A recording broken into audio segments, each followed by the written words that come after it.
ओम शांति। आज बाप दादा के 24 जून 2021 के ईश्वरीय महावाक्य हैं।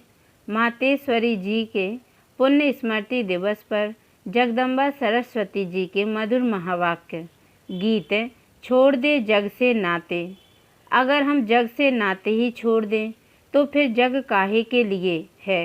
अगर नाते ही तोड़ने की बात है तो फिर यह संबंध बनाया ही क्यों। पति पत्नी, बाप बेटा, राजा प्रजा आदि आदि अनेक अनेक जो संबंध हैं ये सब भगवान ने रचे हैं, ऐसे कहते हैं ना। तो जब भगवान ने रचे हैं तो फिर क्यों कहते हैं छोड़ो। या फिर यह गीत ही रॉन्ग है। भगवान ने कौन सा जग रचा। जग कहो दुनिया कहो, जो भगवान ने रची वह ऐसी दुनिया थोड़े ही रची जो छोड़नी पड़े। अभी के जो संबंध हैं वह नहीं रचे।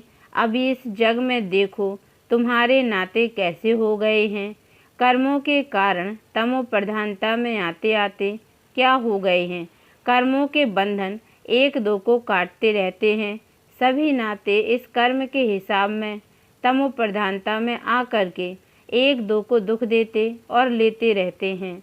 भगवान खुद कहते हैं, मैंने तो तुम्हारे यह दुख के संबंध नहीं बनाए हैं।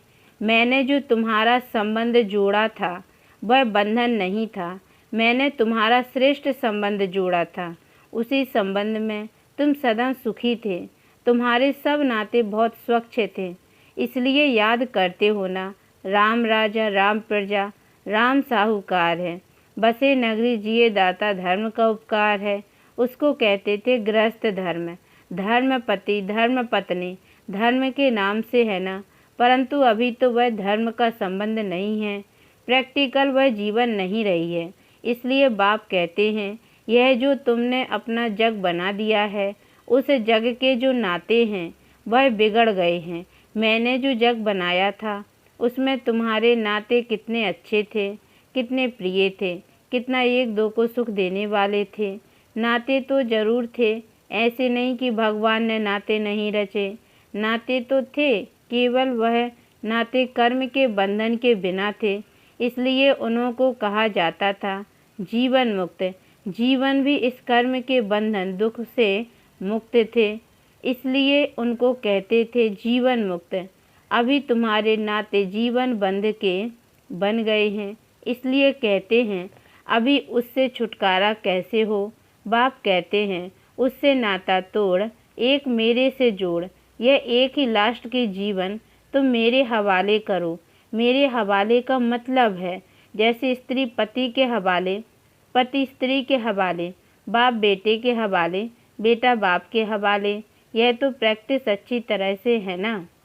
मैं कोई तुम्हें नई बात नहीं कहता हूँ। कैसे करें क्या करें तुम यह भी प्रश्न पूछ नहीं सकते हो। तुम अपनी जीवन एक दो के प्रति देते आए हो। क्या तुम अपने बच्चों के प्रति अपनी जीवन नहीं दे बैठे हो।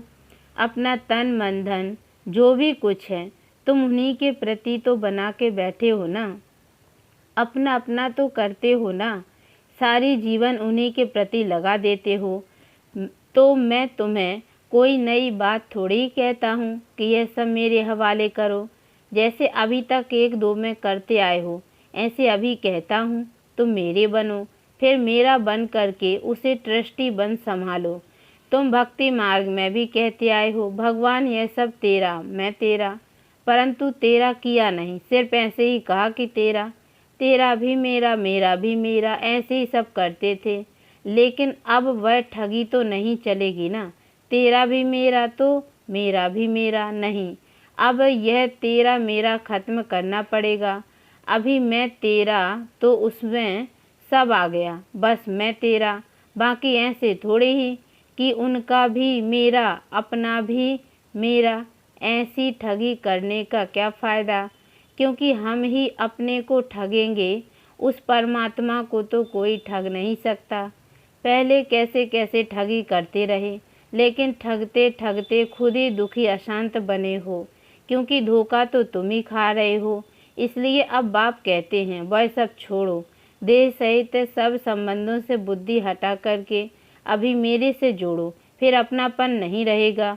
अभी तक मेरा मेरा कहते दुखी होते रहते हो।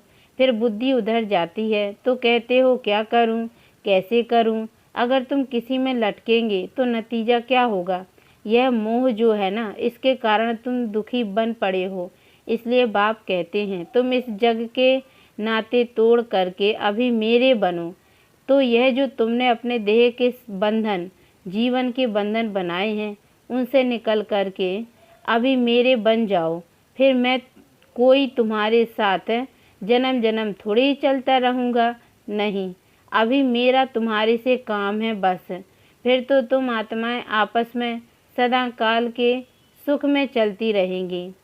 तो तुम्हारे दुख के बंधन काट करके सुख का संबंध बना देता हूँ, फिर तुम ही आपस में सुख भोगेंगे।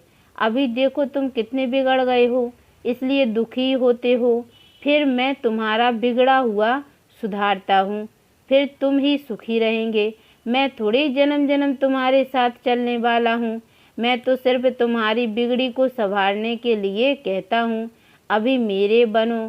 सो भी क्यों कहता हूँ, क्योंकि मेरे फरमान पर चलने से तुम्हारे लिए सब सहज हो जाएगा।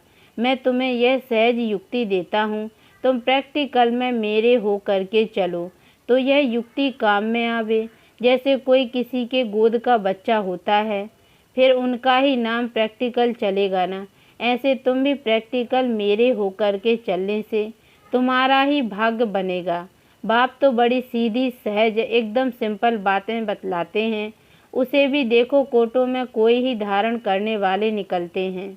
बाप कहते हैं इस छोटे से संगम युग में तुम्हारे देश, इस कारपोरियल दुनिया में तुम्हारे लिए ही आया हूँ, तो कम से कम जितना टाइम है उतना टाइम तो कुछ हमारा ख्याल करो। बाबा के बने हो तो कम से कम इतना टाइम तो शुद्ध रहो, फिर तो तुम्हारी ऐसी प्रारब्ध बन जाएगी जो तुम्हें उस दुनिया में मेहनत नहीं करनी पड़ेगी। अभी थोड़ी मेहनत की बात है, अभी तुम कैसे भी करके मर मिट करके भी पवित्र रहने की प्रतिज्ञा करो, अपनी दृढ़ता रखो, अपनी धारणाओं में रहने का पूरा प्रयत्न करो। बाप तुम्हें साफ साफ बतलाते हैं तुम सिर्फ इतने थोड़े टाइम के लिए यह मेहनत करो, मैं तुम्हें और कोई मेहनत नहीं कराता हूँ। तुम्हें जितना मिलता है उसकी भेंट में कोई मेहनत ही नहीं है। अभी घी के घड़े मत बनाओ, यह करूँगा वह करूँगा, दुनिया क्या कहेगी, वह क्या कहेंगे। अरे दुनिया क्या कहेगी, छोड़ दो इसे, अभी यह दुनिया ही जाने वाली है। लेकिन उन बेचारों को यह पता थोड़ी है, इसलिए बाप कहते हैं यह मत सोचो, अब तो मौत सामने खड़ा है। तुम इतना लंबा चौड़ा जो बनाकर बैठे हो, यह सब वेस्टेज कर रहे हो। अभी बाप कहते हैं उस वेस्टेज को बचाओ। इस शरीर निर्वाह के लिए जितना चाहिए उतना भले करो, जितना तुम्हारा क्रिएशन के साथ हिसाब किताब है उतना करो। मैं कहाँ संभालूँगा, इसे तुमको ही संभालना है। जो ज़रूरी है वह तो तुमको फ्री करता हूँ, लेकिन अभी जो एक्स्ट्रा रच रहे हो उसके लिए मना करता हूँ, क्योंकि अभी वह तो गिरना ही है। क्यों अपना फालतू समय गवा रहे हो, इन फालतू के झंझटों से ही तुम दुखी हुए हो। उन झंझटों से तुम कैसे छूटो वही तो तुम्हें बतलाता हूँ। फिर भी बैठ कर के अनेक बहाने लगाना यह कहाँ की रीति है। फिर बाप भी कहते हैं कि देख लेना, अभी अगर मुझे सीधी उंगली नहीं देते हो, हाथ नहीं देते हो, तो फिर मैं ऐसे नाक पकड़ कर के ले चलूँगा। नाक पकड़ेगा तो फिर दम घुटेगा, फिर दुख होगा, सजाएं खानी पड़ेंगी ना। इसलिए कहते हैं अभी हाथ में हाथ देकर सीधा चलने का टाइम आ गया है। अगर सीधी तरह से नहीं चलेंगे तो फिर मेरे हाथ में तुम्हारा नाक भी तो आएगा, फिर देख लेना, फिर उस समय कुछ नहीं हो सकेगा, ना कुछ कर सकेंगे। इसलिए बाप कहते हैं बच्चे, अब तुम मेरे हो करके, मेरे पास आकर के, मेरी बातों को सुन करके अगर फिर भी कुछ नहीं किया तो उनके लिए बहुत कड़ी सजाएं हैं। इसलिए जिन बेचारों को पता ही नहीं उसकी तो बात ही अलग है, बाकी जिन्हों को पता है, जो बैठ के सुन के फिर इन्हीं बातों में गफलत की, तो उनकी तो खैर नहीं।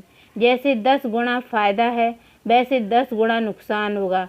तब कहते हैं अपने नुकसान को, घाटे को अच्छी तरह से समझो, अच्छी तरह से कुछ तो अपनी बुद्धि खोलो। अभी बाप से बुद्धि योग लगाएंगे तो ताकत मिलेगी। तो इन सभी बातों को समझो, भूलो मत। अभी यह जो समय चल रहा है इसे पहचानो, जरा आंखें खोलो, बुद्धि खोलो और समय का पूरा फायदा लो। अपनी पूरी तकदीर जगाओ।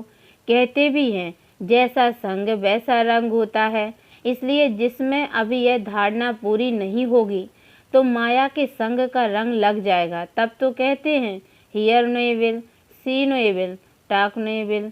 कई ऐसे एविल्स हैं जो यहाँ भी कईयों को छोड़ते नहीं हैं, फिर एक दो के संग दोष में आ जाते हैं। तो कहते हैं ऐसे संग दोष से बचे रहो। ऐसे मत समझो कि संग दोष बाहर है, यहाँ नहीं है। नहीं, यहाँ भी वह घूमते रहते हैं, क्योंकि उनका राज्य है ना। इसलिए बाप कहते हैं अच्छी तरह से कवच पहन कर रहो। कवच होगा तो उसकी गोली लगेगी नहीं। योग का ही कवच है, ज्ञान की तलवार है। इन सभी अस्त्रों शस्त्रों को अपने पास अच्छी तरह से संभाल के रखो। कहते भी हैं जो करता है वह पाता है। यह तो भविष्य प्रारब्ध बनाने की बातें हैं।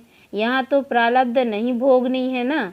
यहाँ तो कोई गुरु बन कर के नहीं बैठना है। इसमें कोई मिसअंडरस्टैंड ना करे, इसलिए यह सब समझाया जाता है।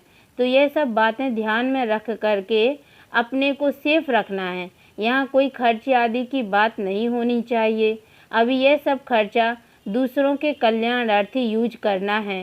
एक एक पाई भी सब इसी कार्य में लगाना है। अच्छा, दूसरी मुरली, चढ़ती कला में जाना है तो अपने जीवन की सारी जवाबदारी उनके हाथ में समर्पण कर दो। बहुत मनुष्य ऐसा प्रश्न पूछते हैं, इतना ज्ञान सुनते हुए भी हमारी अवस्था आगे क्यों नहीं बढ़ती, आगे बढ़ने में रुकावट क्यों? अब यह समझानी उन्हों के प्रति दी जाती है जिन्होंने इस मार्ग में चलने का कदम रखा है, परंतु जब तक अपनी जीवन मन वाणी कर्म सहित सरेंडर कर इनका नहीं हुआ है, तब तक वह अतीन्द्रिय सुख महसूस हो नहीं सकता। यह एक ईश्वरीय लॉ है। जब उनका सहारा लिया है तो दिल से उसके आगे जीवन अर्पण कर देनी है, अर्थात पूरा बारिश बन वर्षा लेना है। तो इस नशे में रहने से उस अवस्था में उल्लास भर जाता है और फिर ज्ञान की धारणा होने से औरों को आप समान बनाने की ताकत आएगी। बाकी ऐसे नहीं समझना है कि मानसिक रूप से हम अर्पण हो चुके हैं। नहीं, यह तो अपने को ठगना है। जब बाबा प्रैक्टिकल में आया हुआ है तो बच्चा भी प्रैक्टिकल में बनो। फिर बाबा उनके जन्म पत्री को जान कैसे भी डायरेक्शन देकर चलावे। उसमें पहले गुटका आएगा, परंतु अंत में समझेंगे कि इसमें ही हमारी चढ़ती कला है। तो अपने जीवन की सारी जवाबदारी उनके हाथ में समर्पण करनी है। बाकी गुरु पिछाड़ी गुरु बन कोई उनकी गद्दी पर नहीं बैठना है। अब इन सभी बातों को बुद्धि में रखो, तभी अवस्था ऊंची जा सकती है। अगर ऊंच नहीं चढ़ते हो तो जरूर अपनी ही दिल अथवा धारणा में कोई कालापन है, समझा? अच्छा, मीठे मीठे बच्चों को याद, प्यार और गुड मॉर्निंग। और हम रूहानी बच्चों की ओर से भी रूहानी माता पिता बाप दादा को याद, प्यार और गुड मॉर्निंग। बाबा नमस्ते। वरदान, अपने श्रेष्ठ स्वरूप व श्रेष्ठ नशे में स्थित रहे, अलौकिकता का अनुभव कराने वाले अंतर्मुखी भव।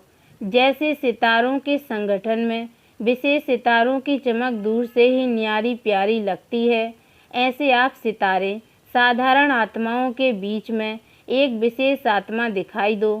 साधारण रूप में होते असाधारण व अलौकिक स्थिति हो तो संगठन के बीच में अल्लाह लोग दिखाई पड़ेंगे।